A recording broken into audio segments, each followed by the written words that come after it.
Voces por una causa, el podcast de Entre Culturas con Julia Navarro.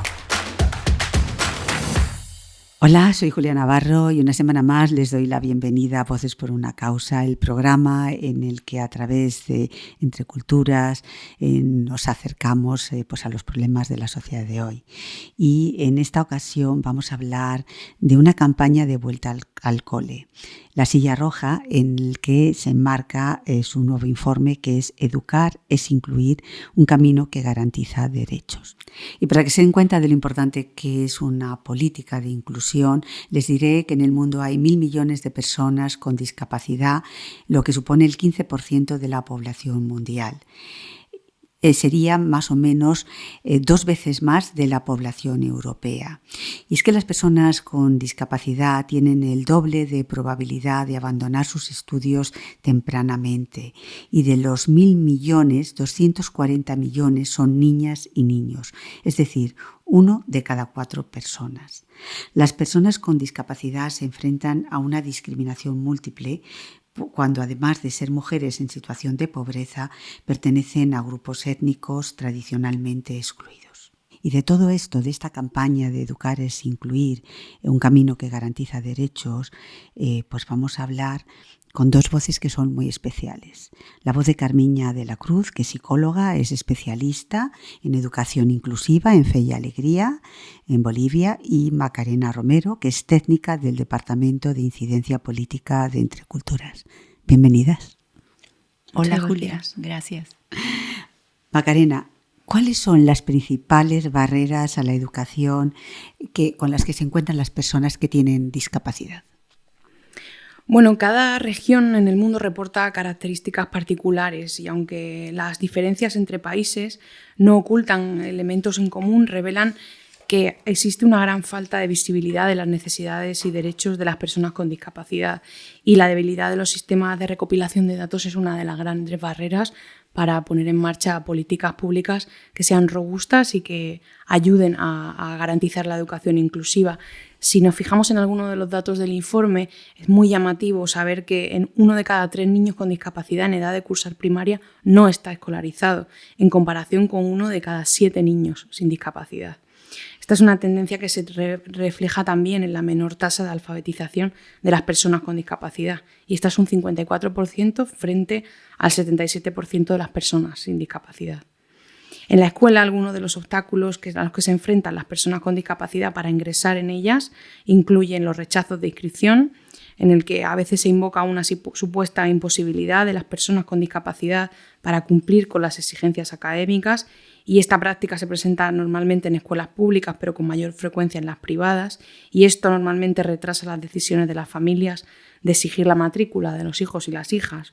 Otro es el tema de la subordinación de la matrícula a la disponibilidad de una persona que exista de apoyo a esas necesidades educativas especiales, como docentes o asistentes personales, o el tema de la imposición de las evaluaciones basadas solo en diagnósticos médicos y no tanto en las capacidades de aprendizaje. Bueno, casi nos lo has contado todo. Carmiña, tal y como contaba Macarena, está claro que hay una serie de barreras y de inconvenientes a los que se tienen que enfrentar de una forma muy especial las personas con discapacidad. Pero tú estás en el día a día, estás sobre el terreno, y te quería preguntar, en ese día a día, ¿cuál es el principal reto al que se enfrentan, la principal dificultad? Bueno, la principal dificultad está en el tema actitudinal, ¿no? Que son los lentes con los que yo miro a una persona con discapacidad. O sea, somos los demás. Somos nosotros. O sea, somos nosotros somos el problema. Exactamente, porque todavía se mantiene esa mirada clínica, médica de la persona con discapacidad. En nuestros países todavía hay un mito que se piensa que tener un hijo con discapacidad es un castigo de Dios. Y muchas veces los padres rechazan a sus hijos con discapacidad, o el otro extremo los sobreprotegen, ¿no? Lo que tampoco permite que se desarrollen. Entonces, esa mirada, esos lentes con los que tenemos sobre la discapacidad es como la llavecita que lo que nos va a permitir es conocer a la persona, verla como una persona primero, que también tiene sueños, tiene expectativas sobre la vida, y que la condición de discapacidad la generamos el entorno, la generamos nosotros, la sociedad, con esos prejuicios, con esas barreras actitudinales que no permiten que ellas participen y sean parte de nuestra sociedad. ¿Y cómo es? Es una pregunta que os dirijo a las dos. ¿Cómo reciben los otros niños en las aulas cuando les llega un compañero que tiene una discapacidad, la que sea? Porque eso es importante, no solamente es cómo pueden gestionarlo los maestros, sino cómo lo gestionan los propios niños cuando llegan, tienen un compañero sentado a su lado que tienen algún tipo de problema. Sí, pues muchas veces los niños naturalmente reciben a una persona con discapacidad con más naturalidad que un adulto. Creo que el adulto tenemos más prejuicios, más estigmas, en cambio un niño lo ve como otro niño, ¿no? Es en la mayoría, pero también tenemos niños que sí les llama la atención estas diferencias, ¿no? La forma de hablar, de comunicarse, y eso también implica un trabajo para la comunidad educativa. O sea, no todos estamos preparados y no todos aceptamos las diferencias de la misma manera. Y eso también viene de nuestros contextos familiares, de cómo vemos y aceptamos al otro diferente, diverso, del cual podemos aprender desde esa diferencia.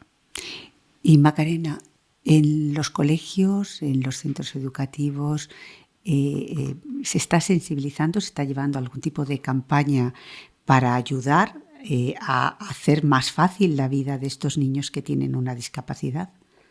¿O todavía eso está fuera, digamos, del ABC de la educación? Bueno, desde Entre Culturas trabajamos mucho una mirada que es la educación para la ciudadanía global, y sí. ahí, desde esta mirada, entendemos que cada uno y cada una, desde sus capacidades diferentes y complementarias, pueden aportar al trabajo colectivo y unirse para causas comunes. Ahí, por ejemplo, creo que es de relevancia comentar una unidad didáctica en concreto que se ha lanzado a raíz de la campaña de la Vuelta al Cole, de la Silla Roja. La Silla Roja. En la que esta campaña incorpora una unidad didáctica que para 3 franjas de edad, de los 4 a los 8, de los 9 a los 12 y de los 12 a los 16, habla de cómo cada uno y cada una, desde sus diferentes capacidades, que además nunca son iguales que la de la persona que está al lado, pueden trabajar conjuntamente y afrontar retos que se incorporen y que se propongan como equipo. Hay, en concreto, nosotros trabajamos tanto con colegios concertados como públicos y privados para trabajar desde esa manera toda la incorporación de todas las capacidades, ¿no? Y desde el punto de vista institucional, Carmiña, tú que, como decíamos antes, estás sobre el terreno y además trabajas en Bolivia concretamente, ¿dirías que los políticos, los estados son sensibles a este problema? No solamente en América Latina, sino en general. En general, pues creo que, bueno, si bien tenemos marcos normativos, políticas que están a favor de los derechos de las personas con discapacidad y se le está dando una gran visibilidad, a diferencia de muchos años, y los estados ya los consideran. Sin embargo, eso en la realidad no está llegando, no se está concretizando en la parte operativa, porque cuando hablamos de educación inclusiva es generar condiciones físicas, de infraestructura, humanas, que favorezcan el tema de la educación inclusiva. Entonces, cuando hacemos inclusión, no siempre contamos con los apoyos en la escuela regular, ¿no? Para hacer estos procesos. El docente tampoco cuenta con todas las estrategias o la formación para responder a estas necesidades. Es ahí donde entramos y hacemos los procesos de formación. Entonces, a los políticos, a las autoridades les falta ver ese aterrizaje operativo, esa realidad, esa necesidad para lograr una verdadera inclusión, un verdadero acceso y participación de las personas con discapacidad, eliminar esas barreras realmente, ¿no? Para que hablemos de una inclusión real y no que esté solamente en el texto como un enunciado.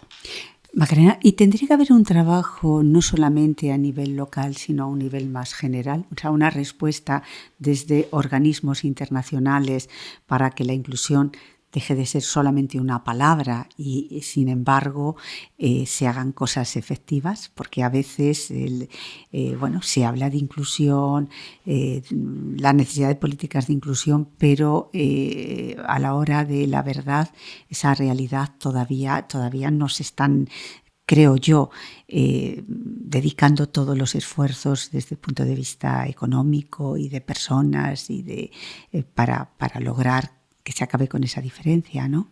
Bueno, afortunadamente el derecho internacional cuenta con varios marcos de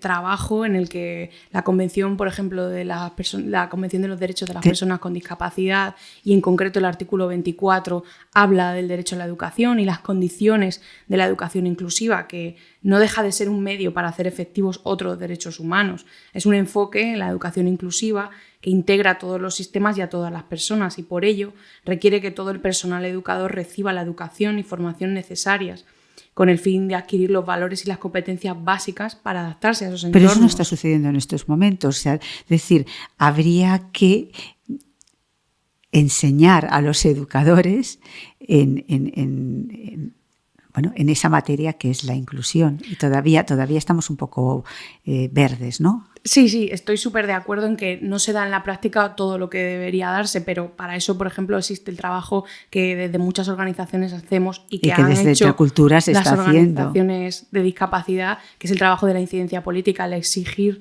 que se cumplan las leyes y que se cumplan las convenciones, desde los derechos de la infancia a la Convención de las Personas con Discapacidad o la Agenda 2030, toda la Meta 4, el Objetivo de Desarrollo Sostenible 4 de educación de calidad, habla de garantizar las condiciones de posibilidad, y eso solo se hace si se exige que se cumplan esos marcos de derecho y de compromisos que se han marcado los Estados, y por supuesto si se hace por tanto con una inversión suficiente, ¿no? Porque al final para que las leyes se cumplan es ineludible que hay que poner los medios.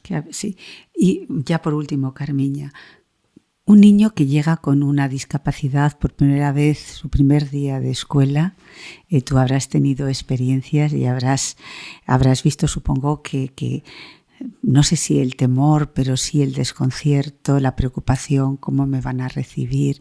¿Nos puedes contar alguna de tus experiencias? Sí, pues te puedo contar más desde la experiencia de los papás, que casi son los que primero tocan la puerta esperando una respuesta educativa para sus hijos, porque son papás que les han dicho toda la vida que su hijo no iba a poder, no iba a tener oportunidades, y son papás que vienen con muchos dolores en el corazón y que tienen al hijo y quieren una respuesta y una oportunidad para el hijo. Entonces vienen esos papás con esa esperanza, y los niños más bien vienen con mucha disposición más bien de ser parte del colegio, de tener amigos, de tener una maestra, de ser parte de la comunidad educativa. Más bien creo que vemos mucha buena predisposición de los estudiantes con discapacidad en nuestros centros, y las familias vienen con mucha esperanza de darles una respuesta, y Fe y Alegría se ha constituido en una respuesta para esos niños. Pues muchísimas gracias por acercaros a Voces por una Causa, porque a través de vuestros testimonios yo creo que muchas personas pueden tomar conciencia de lo que significa la necesidad de que tengamos una educación inclusiva, una educación de calidad, una educación que no deje a nadie en el camino. Muchas gracias. Voces por una Causa, el podcast de Entre Culturas con Julia Navarro.